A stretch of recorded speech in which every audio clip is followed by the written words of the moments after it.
Hey everyone, welcome back to my channel, Just Some Bodhi's Opinion. My name is Bodhi and I'm going to try something new because I'm in my Star Trek shirt and I'm not doing a reaction video on a Star Trek series. These are going to be my top 5 ways the Strange New Worlds finale improved the Balance of Terror episode of TOS and my 3 nitpicks as to why it did not. Now, if you haven't watched the Strange New Worlds finale, please go and do that because this is going to be full on spoilers for what's going to happen in the finale. And if you're still here after doing that, thanks for staying on. Before we get right into things, like and subscribe, comment down below, let me know what you're thinking. Thank you to all the regulars who have been watching my reaction videos. I hope you're staying here on for this video. Join my Discord, support me on Patreon, and let's just get right into it. Somebody's opinion.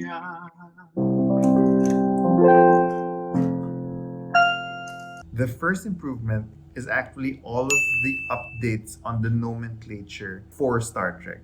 In the TOS episode, like most TOS episodes, we didn't have like a very standard way of noting things or different types of terminology. For example, the neutral zone outposts were called Earth outposts. You will note beyond the moving position of our vessel, a line of Earth outposts. Because usually in TOS, it was very interchangeable to say Earth rather than Federation. Or sometimes they even forget about, talking about the fact that they're a Federation. And it usually bothered me how Earth-centric Spock's knowledge was. So I like the fact that the Strange New Worlds episode, like, just called them, like, Outposts 1 to 4. Any word from 2 or 3? 2 has not responded to our hails, and 3 has also gone silent. 8 minutes from outpost 4 at this velocity, sir.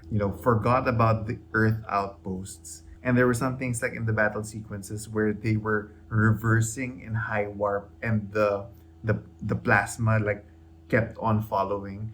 Pull astern. Emergency warp. Do we have emergency warp? Full power, sir. It's still overtaking us. Which they ignored here. They didn't go into warp, and then there was an energy weapon still going for them. I would say that in the TOS episode, it wasn't they were going in warp, but they were probably like in high impulse, and the plasma thing was still going after them. So I'm glad that we completely ignored that. And so, speaking of battle sequences, the number 2 improvement for Strange New Worlds was, of course, the battle sequences. We have a high budget for battle sequences, and it was just beautiful. It was movie level magic. Attack pattern Tiberius 4.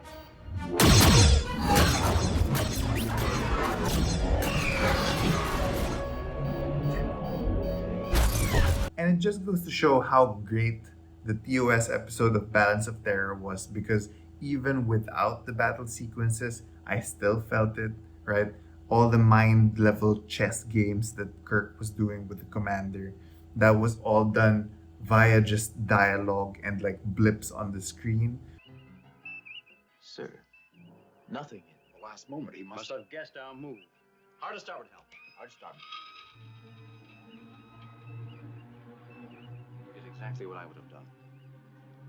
So kudos to the TOS episode, and kudos to Strange New Worlds making that into a thrilling battle sequence. And connected to that is the number 3 improvement, which is showing just how powerful that high energy plasma was. In the TOS episode, we only get to see the aftermath of the outposts, like exploding or getting pulverized. But then, because of Kirk's master tactician chess moves, they are never hit by the plasma. Or when they were, it was like negligible damage. Impact.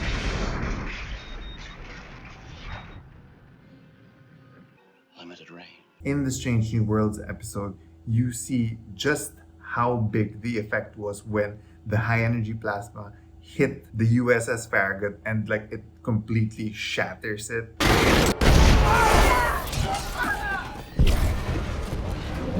Which I guess makes it a bit of a canon conundrum if the Romulans had that type of energy weapon, and then it's basically not used ever again. But then thinking about the Balance of Terror episode, they do explode. So maybe the Romulan command didn't think to continue on that project. Maybe. Number 4 improvement is completely ignoring the phaser room. And if you've watched the Balance of Terror episode, there is an entire sequence of the phaser room where it's not just Sulu or whoever's on our styles like pressing a button and then firing phasers. No, there are actual people in a phaser room who would like prepare the phasers and make sure that they're ready for firing. Driver's pattern. All phasers fire. Phaser 1, fire. Phaser 1, fire. Which I don't understand because phasers are phasers, right? They're just energy weapons. I would have understood it like if it was a torpedo room, but for the phasers, it's like Phaser 2, fire. Phaser 2, fire. I don't get it. So I'm glad that was completely ignored, even if that was where the couple to be used to work in. Phaser control room. Energize. Phaser control acknowledging. All weapons energizing to full. The final improvement for Strange New Worlds was just expanding on Commander Hansen, the Outpost 4 commander, because I felt that was very clever to use him as the father of Hansen Al-Salah. So it gave him like some nuance as to like more than what we saw. And just kudos to like the point by point depiction of Commander Hansen, because that was basically the same thing and it was just amazing to hear. Like it became even more cinematic in Strange New Worlds. Enterprise. Can you see it? Enterprise, can you see? My command post here. We're a mile deep on an asteroid. My command post here. We're a mile deep on an asteroid. Almost solid iron. And even through our deflectors, it did this. Almost solid iron. Even through our deflectors, it did this. Can you see? Affirmative. You're visual, Hansen. Can you see? We see, Hansen. It fired something at us. Some form of high-energy plasma. Fantastic power. Fired something at us. High energy plasma. Fantastic power. They don't acknowledge. They're not acknowledging us.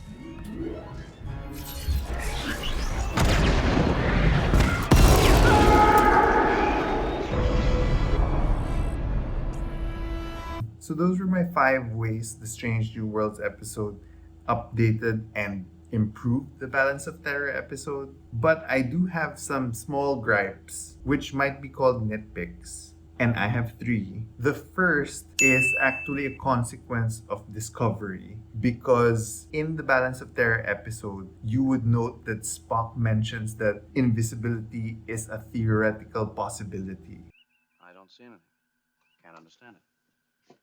Invisibility is theoretically possible, Captain. Which becomes awkward because you've got cloaked Klingon warbirds in the Discovery Klingon War. So that was awkward. And so when they were depicting the same conversation by Spock in the Strange New Worlds episode, there was that moment where I wanted to say, you've seen this before, but they were, trying to be respectful of the Balance of Terror episode. So they were able to like ignore it less awkwardly because they mentioned like, oh, there's a power consumption thing that's happening or whatever.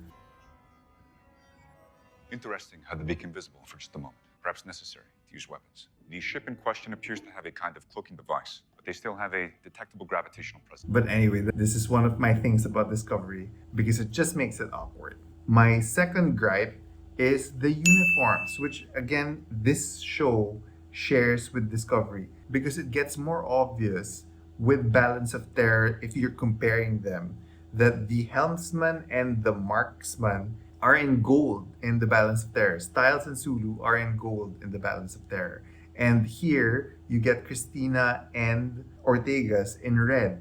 And this is something that you would notice for Disco as well, because you get Owo and, oh my god, I forgot her name, Cyborg Lady. They're both in gold, while Burnham is in red. So, I was checking, but usually the helmsman is the same color as Command. So just running it down, right? Sulu is in gold. Travis Mayweather is also gold.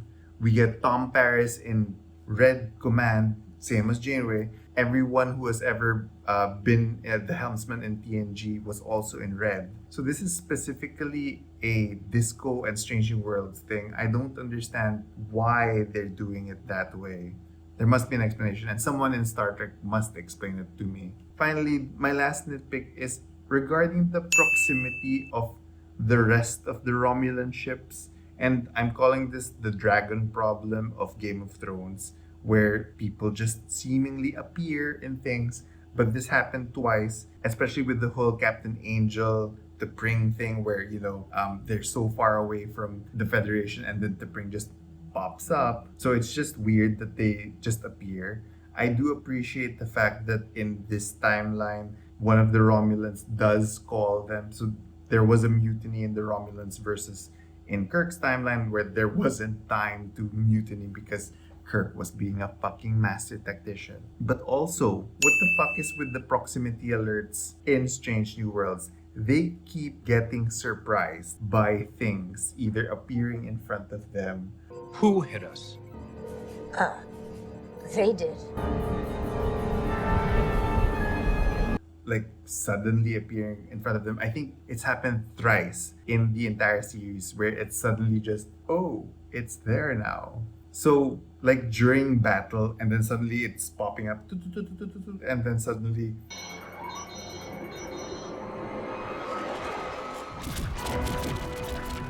they're all appearing. Like how far can these proximity alerts alert them? Because we've seen other Star Trek episodes where they sense something coming in, but it's like from far away anyway. And then the same thing happens when backup comes and it's like it suddenly starts appearing. Perimeter alert. We have ships incoming, sir. They look like ours.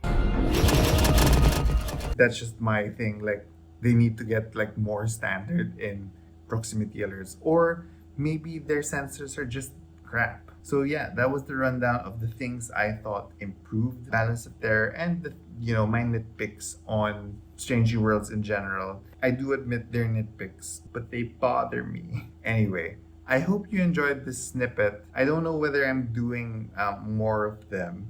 If you liked it, please let me know. Like and subscribe. Your support means so much to me. My channel has grown because of the influx of Trekkies. So thank you so much. Join my Discord, support me on Patreon. And I hope we see each other again soon. I'm not sure when we'll have, more Trek content. But for now, I'll see you next time. Somebody's opinion.